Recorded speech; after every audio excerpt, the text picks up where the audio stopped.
With this full moon in Libra, you're probably going to have a really important change of heart for the better. Suddenly, you might realize that your values have changed and you want to show up differently with these relationships in your life. So if you're excited to dive into what exactly we can expect from this full moon in Libra, make sure to like, subscribe, and hit that notification bell so you are always up to date with what the stars have in store for you. First, we're going to get into the overall vibe of this full moon, then I will explain how specifically this is showing up in your own life. If you have not already seen your entire month ahead for your sign, do know that I make videos every month for all rising signs. And if you're new here, hi, I'm Maren. Nice to have you or nice to see you back. I am using the tropical zodiac with Western astrology techniques.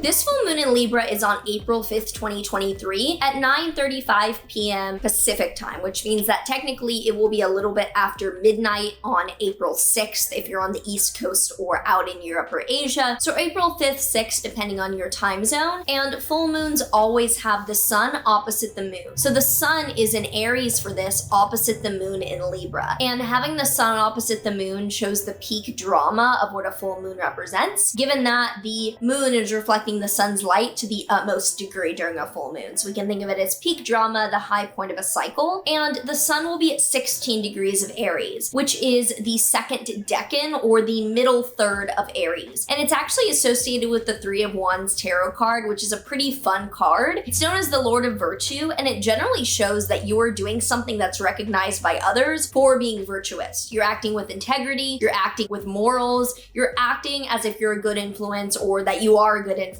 and others are appreciating you, they are rewarding you. So you're being generally rewarded for setting that example for others. That's what that part of Aries represents because it is co-ruled by the sun. So Aries is ruled by Mars, but this decan has rulership by the sun, which is exalted in Aries. So it's a very powerful, very auspicious, or well-placed position for the sun to be in. The moon is always opposite the sun in full moons, so the moon is at 16 degrees of Libra, which is in the second decan of Libra, or the middle third, associated with the Three of Swords tarot card. Now this, as opposed to the Three of Wands, is one of the most blatantly challenging images in the tarot, and whenever this decan comes up in astrology, I can always show the fact that I do have the Three of Swords tattooed on me on my ribs. I don't really feel like pulling my entire thing down right now, but you can see on my Instagram, I have Three of Swords tattooed on my ribs.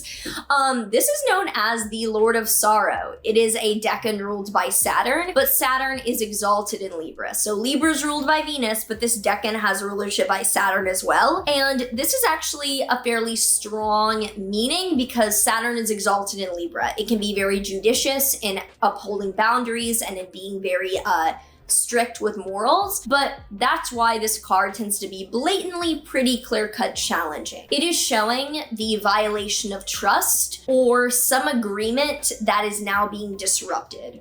So in something similar to either marriage or a business partnership, something very serious was violated and the trust is broken. And it generally shows that we are not reuniting. It's the Libra kind of way of either being I am all in, I'm gonna get along with you, or I'm gonna just completely omit, I'm out. There's not really a middle gray area of let's work this out. This is pretty clearly showing that there was a disagreement and it's now being cut away. So this is definitely one of the most blatantly challenging images, but because this full moon itself is pretty nicely placed in certain ways, I don't see the full moon itself being a net negative. I think that it's showing that there's a situation that you're suddenly realizing feels icky. There's some sort of values that you feel the need to uphold, and we're having some moral resistance. That means that we have to break that tie in our life. The sun will be within 1 degree of Chiron, which makes it a very close conjunction. And Chiron is an asteroid that represents vulnerability, healing, and teaching best what we once needed to learn. So when Chiron comes up, it tends to show immense sensitivity, but also the capacity to apologize or even just uphold more morals with ourselves, where we are definitely triggered, but there could be quite a capacity to heal and to do better, to improve, to have a new upholding of morals in our life. So with it also very close to Jupiter, this full moon, the sun is very close to Jupiter. Jupiter is the planet of expansion and of positivity. So this is actually showing that there's a bright side to this, and there's quite an abundant opportunity to expand,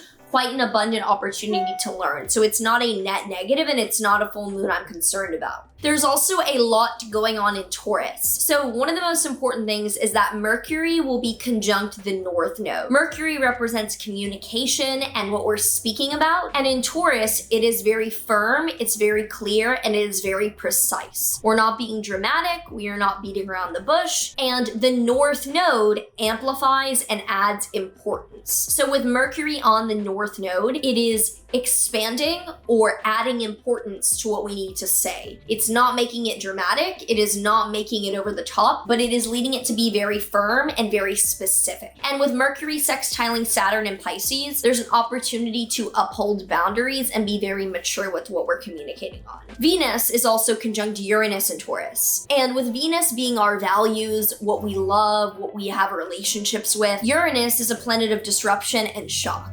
So this is showing that our relationships, our values, and suddenly we're realizing that we need to change this. Suddenly they're disrupted. Venus is also ruling this full moon because it's a full moon in Libra. Libra is ruled by Venus. So Venus in Taurus is in its home sign, which is very comfortable and very strong. So we feel very comfortable and very strong drawing this boundary. Even if it's very sudden and it's very sharp, what we're doing here is of our utmost good. And Mars is newly in Cancer. Mars has finally left Gemini and entered Cancer, which is the sign of Mars's fall. So Mars is exalted in Capricorn. It does very well in Capricorn. It can be strategic, it can be militant, it can be very orderly with its actions. Mars in Cancer can beat around the bush, be passive aggressive, be quite like a crybaby, wounded kind of thing. But because that's not really making a difficult aspect by degree to anything, I don't see it as a huge relevant issue for this full moon. I just see that in general, people are acting like crybabies and they're not being very direct. But under this full moon, people are suddenly direct with the other things going on. So this is also the first lunation with Pluto in Aquarius, which is not really making a huge amount of aspects here. It is squaring Mercury, which could show that we are prompted to transform in an uncomfortable manner. But I would not be too concerned about it, given that it's not really in a close aspect and not the focus. But I will say that this looks like a very fitting, very aligned letting go of relationships or situations that we feel like are not supportive in our life anymore. So if you already know what to expect for you around this time in your life, feel free to comment down below for anything you're feeling around this full moon. Now I'm going to run through what we can expect for each of these signs. This requires rising sign. This will not be relevant for your sun or moon sign, but I'm going to, by the list, explain which signs will have specific activations around this full moon. So we'll start with Libra risings. This will be taking place in your first house of self. So you are likely going to be ending something around you, ending something that you represent or you stand for, and you might feel like this is due to a relationship pointing this out to you. So you're ready to let go of or release something personally identifiable to you that you feel like no longer resonates. Now, if you are an Aries rising, this is in the opposite sign of your seventh house of relationships. And this is likely showing that because of your personal empowerment, you're ready to let go of or to eliminate some kind of a relationship in your life that is suddenly not of your values anymore. If you are a Virgo rising, this is happening in your second house of income and finances. So you might be suddenly ending an income stream or way of making money that is no longer very aligned for you. And if you are a Pisces rising, the opposite sign, this is taking place in your 8th house of investing and more complicated finances like taxes or loans. So you are letting go of something that's financial but requires other people's money and is more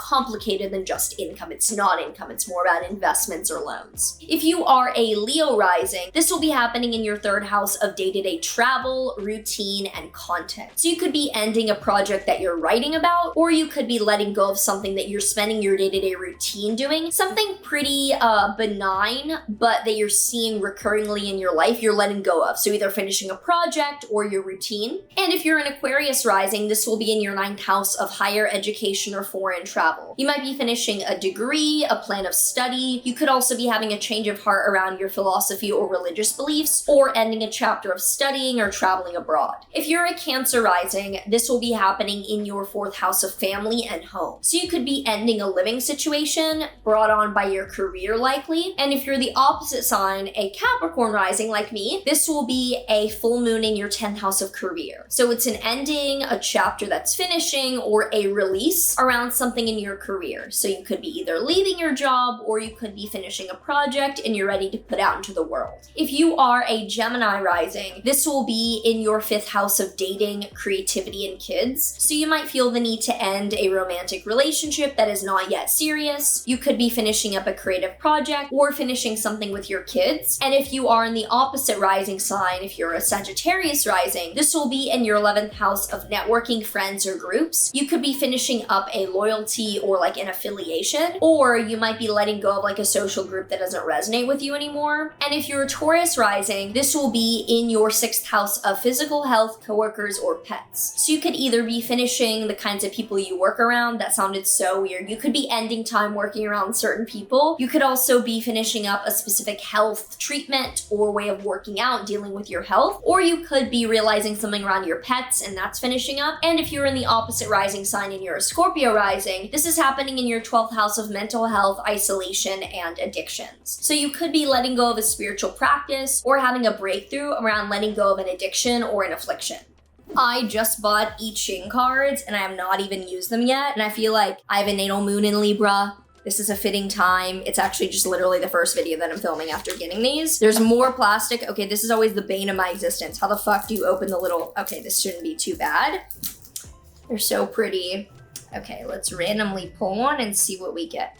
17, enthusiasm. This sign advises you to move like a stream, always seeking the simplest course and adapting to the most diverse of conditions. Endeavor to act in tune with cosmic harmony and your own inner nature. There are fixed laws in your personal surroundings by which you have to live. These are the precondition for bringing about loyalty and willing cooperation. New ideas come to fruition if people are enthusiastic about them. This is always the case if the common aim concurs with fundamental human needs and the governing climate is one of cooperation and trust. Okay, so basically rely upon your inner voice, look for cooperation and trust, and make sure that you're upholding that. If you enjoyed this and you want to check out my exclusive offerings down below, I offer courses, daily and weekly horoscopes on Passes, which is my exclusive content platform where all my extra things are, lots of videos, lots of courses. And if you want a personal reading from me, I do offer those down below as well. It's a one-on-one hour with me. And if that is not something that you're willing to commit to right now, I also offer one-on-one questions where you can ask me individual chart questions. So leave your comments down below about your thoughts and feelings for this full moon. Looking forward to the big changes coming up for the rest of April, and I will see you in the next one. Oh, but there is one